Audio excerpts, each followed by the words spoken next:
Hello YouTube. So this is the heart. So the heart has 4 chambers respectively. We got 2 atrium. There's right atrium. There's the left atrium. We got 2 ventricles. This is the right ventricles. This is the left ventricles. And look at this guy right here. We got the apex of the heart. That's the rib 5 level, and this is the base of the heart, where we got the major blood vessel that goes in and out of the heart. So come here. We got the right atrium. That has the pectoral muscles right here on the wall, and in there we have the fossa ovalis, and over there that's a SA node, and down there is the opening of the inferior vena cava and the opening of the coronary sinus and the opening of the superior vena cava. Close that. This is the right ventricle. That is the atrioventricular valves. We call it tricuspid valves.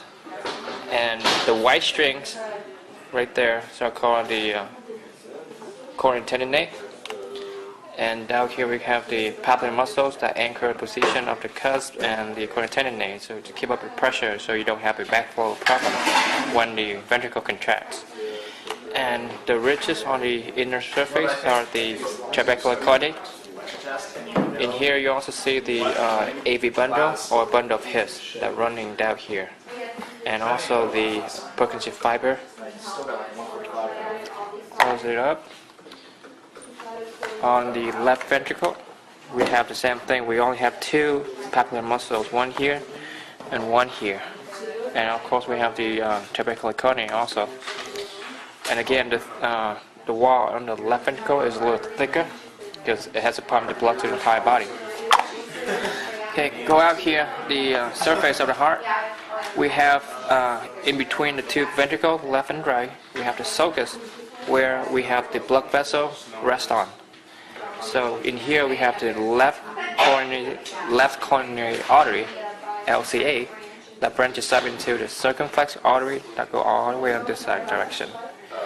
And the one that goes straight down and lies on top of the sulcus, which is the interventricular sulcus. The anterior one is the anterior interventricular artery, or the anterior descending artery, same thing. On this side we have the right coronary artery, which is the RCA, that lies on top of the atrioventricular sulcus or coronary sulcus. And when it comes down here on the right border of the heart, it branches up into the marginal branch or marginal arteries. Okay, come up here, we have the great cardiac vein that drains the blood from the left side of the heart in here, and we have the middle cardiac vein that comes from the posterior side of the heart. And we have the small cardiac vein coming from the right side of the heart. All of them drain the blood into the coronary sinus, and coronary sinus in turn put the blood back into the right atrium through the opening right here. Okay. Also, down here we have the posterior interventricular sulcus, where we have the posterior interventricular artery rests on top of that. Okay. Let's do a quick outfit. We have the auricle, and that's the pulmonary trunk that branches up into the pulmonary arteries. That's the left one, and the right one on this side. And when the blood comes back from the lungs, it comes from here through the pulmonary veins. These are the left guys, and the right guys are right here. Alright, and that big artery is the ascending aorta, and come up here when it curves we call it the aortic arch.